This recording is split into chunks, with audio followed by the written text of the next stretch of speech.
Hello everyone, welcome back to Custom Productions. Today I'm going to be doing another one of these videos where I look back at the albums I listened to in the previous month. I already did this once with the albums I listened to in May, but I listened to a lot more albums in June, so I'm just going to jump straight in to save time. Okay, so the first albums that I listened to in June, the first album that I listened to was Born to Run by Bruce Springsteen, but I also listened to two other albums of his, The Wild, The Innocent and the E Street Shuffle, and Nebraska.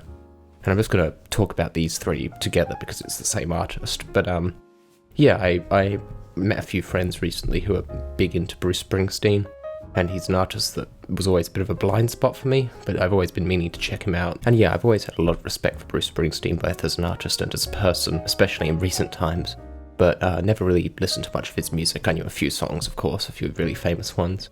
But yeah, these albums are pretty good.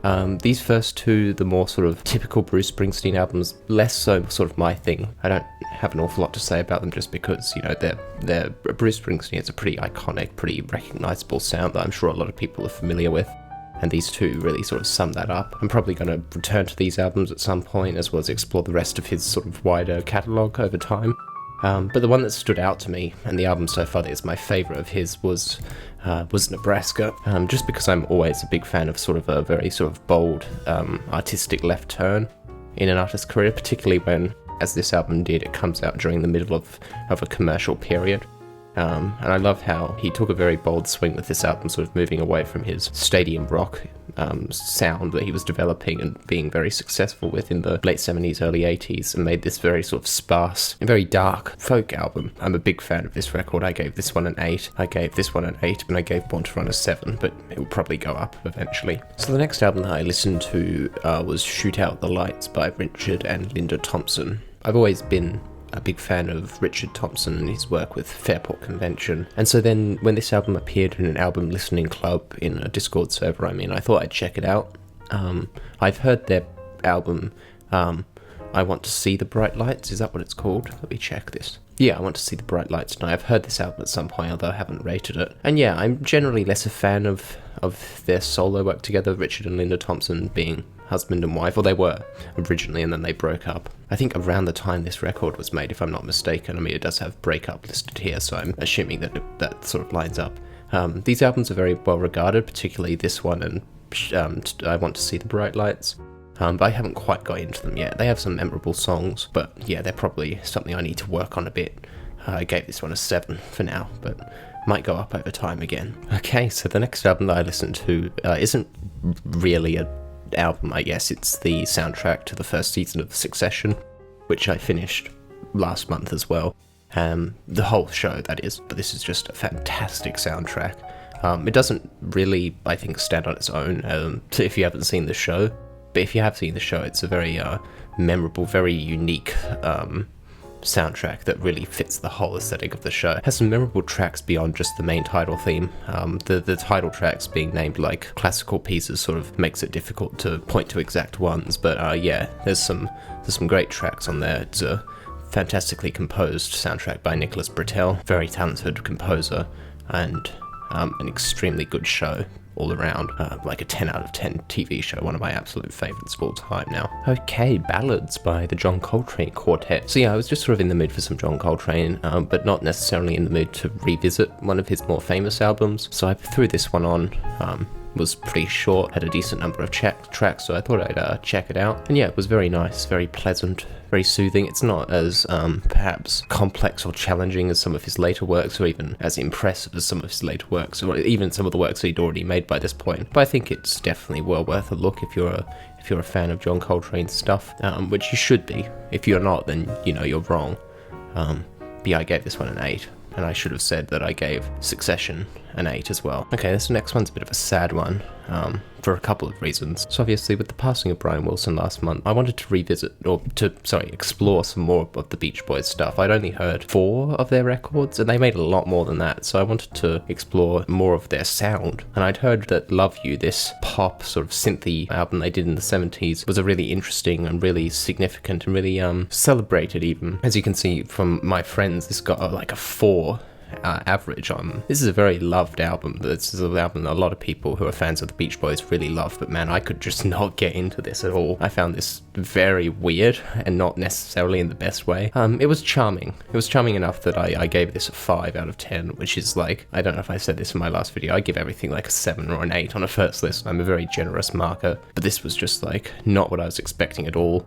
It's just so bizarre. It's essentially just Brian Wilson playing around with a synth. I wouldn't necessarily say this is a bad album in any capacity even, and I think it's very charming, and I think that it's an interesting direction, but it just was not for me at all, and which is unfortunate because I really wanted to get into it. While we're on the subject of the Beach Boys, I may as well bring up Summer Days and Summer Nights, which I listen to as well, which has obviously got, you know, a couple of pretty big hits, including California Girls, which is definitely the highlight track of the album, and this I could get into it quite a bit more. I only gave it a 7, which is still like kind of low, because it's not, you know, this is still pre-Pet Sounds. This is still mostly, there's a little bit of, you know, generic sort of pop filler on here. It's not massively consistent all the way through, but it does have 12 tracks squeezed into only 26 minutes. It's everything you want really from early Beach Boys. It's catchy, it's fun, it's light, playful. So then I listened to Stan Getz Plays. I don't know why I picked this album in particular. I think it just sort of appeared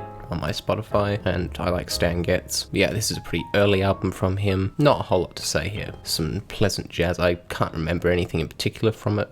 Probably why I only gave it a 7. Not particularly memorable perhaps, but definitely pleasant to listen to and makes me want to explore even more of Stan Getz's stuff. Switching things up a bit here, I listened to 13 by Blur. Again, a very well regarded album. I think it's one of their most highly rated actually. Let me check this. It is the most highly rated Blur album, as a matter of fact, which is cool. It made me want to explore it. I know that they got more, I mean, I know Damien Albarn obviously created Gorillaz very soon after this. Very talented songwriter, so I wanted to explore the later 90s sound, having only heard Park Life before this, and I think I still prefer Park Life, which I revisited after this as well. But that's based only on one listen of this, but I will get back to it, and it will probably go up over time. Okay, this is my pick for the month, I'm just telling you right now. This is like Rapallo's Mergia. This is that for this month. This is a pretty obscure album. I mean, it has nearly 3,000 ratings, so it's nowhere near as obscure. I don't even want to try and pronounce it because it would just be offensive to an album that I absolutely adore. I gave this a 9 out of 10 on a first listen. Well, this is Ethiopian jazz funk. Yeah, my brother mentioned this to me about a year ago, and I only got around to it, listening to it just now. And when I did, he didn't have any clue what I was talking about anymore, but that's fine. It says it was released in 2016, but this is from the 70s. And I think because of the state of Ethiopia's government at the time, music was sort of banned or restricted, so it only got an official release later on. And yeah, that sort of ties into one of the few potential weak points of this album, which is that the audio quality is not crisp and clean, as you can see here. One of the few first descriptors is lo-fi, and yeah, it definitely is. But I think that sort of actually adds to its charm. I mean, it's just one of the most beautiful, unique pieces of... I've never heard anything like this album. I really can't actually explain it. It's very definitely got strong jazz and jazz fusion, jazz funk influences, but it's wholly unique in its own way. It's beautiful, it's warm. I listened to this again the other day when I went out to the park and was just sort of walking around and lying there. It was very appropriate. It's a great album. I gave this a 9 out of 10, as I said. Fantastic. Next up, 5 Leaves Left by Nick Drake. This is the only album by Nick Drake that I hadn't heard yet. I definitely still prefer Brighter Later, which is, in my opinion, his best, but this is a very pretty... It sounds like Nick Drake. If you're into Nick Drake, then you'll like this album, although you've probably heard it already. I guess a 4 out of 5, sorry. Definitely gets a recommendation from me, although if you're wanting to get into Nick Drake, I would recommend Brighter Later first, because it's, in my opinion, more compositionally interesting, with a lot more instruments going on and a lot more genres being blended. This album will do just fine. It's his debut. So next up, I listened to this recording of Frederic Chopin's Nocturnes by Artur Rubenstein. I think I'm pronouncing that correctly. I never listen to nearly as much classical as I want to, but I was just sort of in the mood for some very mellow classical, some like light piano classical, and so I sort of searched around a little bit to find some,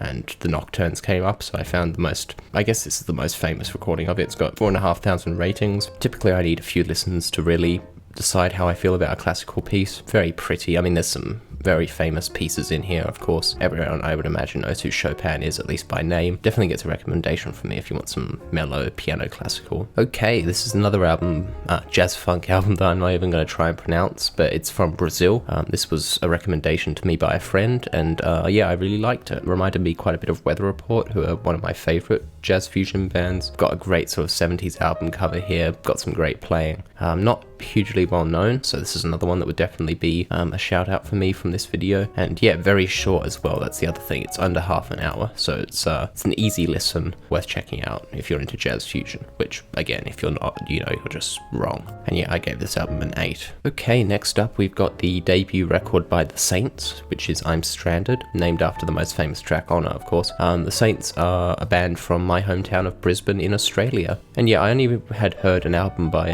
one other band from here, which was the Go-Betweens. But this was pretty good. It's a good punk album. It's once again, it's pretty short. Yeah, I gave this one a 7 just because sort of raw, pure punk is not necessarily always my thing, but it was cool to check out some music from my hometown. So yeah, another Australian artist here, although perhaps a bit more of a prolific one.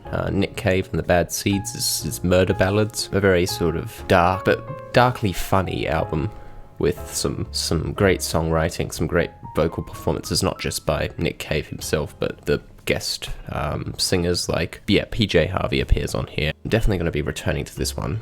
Another chill jazz album that I haven't got a whole lot to say about, Moonbeams by Bill Evans Trio. Soothing jazz album. I think this either just appeared on my Spotify page or I searched for chill jazz music and I found this. I gave it an 8. Nina Simone sings the blues. I've heard some Nina Simone stuff before, so I thought, but I haven't really explored many of her albums. I think I've only heard 1 or 2 of her albums at most. In fact, I think only 1. And this is one of her most, again, it's another album that's only just over half an hour. It's very talented. A very talented person, Nina Simone. And yeah, I gave this one an 8 out of 10. The Blues and the Abstract Truth by Oliver Nelson. This is a very, very well known, it's got Bill Evans on it, and Freddie Hubbard, and all of these very talented people, Eric Dolphy. Yeah, this is a great jazz record. A great jazz record that gives a sort of insight into the way Steely Dan used jazz in their albums, and one that I'm going to be returning to quite frequently in the future because it's just, yeah, some great playing on here. And yeah, I gave this one an 8 out of 10, but it's probably going to go up in the future. The final album that I listened to in June was All in All by Earth, Wind and Fire. I love Earth, Wind and Fire. It was one of the most fun, uplifting bands out there, in my opinion. Just great stuff. If you're feeling down, or if you're feeling happy, it's great. If you don't know who Earth, Wind and Fire are, I guess they're one of the most famous 70s funk and soul bands. Disco as well. Yeah, just great stuff. I still think that the first volume of their greatest hits is, hang on, let me find that album. This album here, The Best of Earth, Wind and Fire Volume 1, is the best introduction to them, and it has just, yeah, it's got a great track list. This one still gets an 8. It's very strong. It's just impossible to feel down when you're listening to this band, man. They're just so fun. Great way to end my month with a very strong, very fun album. Okay, well, if you're keeping count, then that means I listened to 20 albums back in June, which is a hell of a lot. So I'm sorry if some of the overviews I gave here were pretty brief and pretty non-descriptive, but hopefully you got something out of this video. Hopefully you check out some of these albums for yourself, and if you do, let me know what you thought in the comments. Once again, if you have any recommendations for me, I'd love to hear them. And also, I don't know, what have you listened to this month? Like I said, lots of reasons to comment on this video, but I'm going to go and trim it all down now because I've been recording for over half an hour. Thanks for watching, everyone. Goodbye.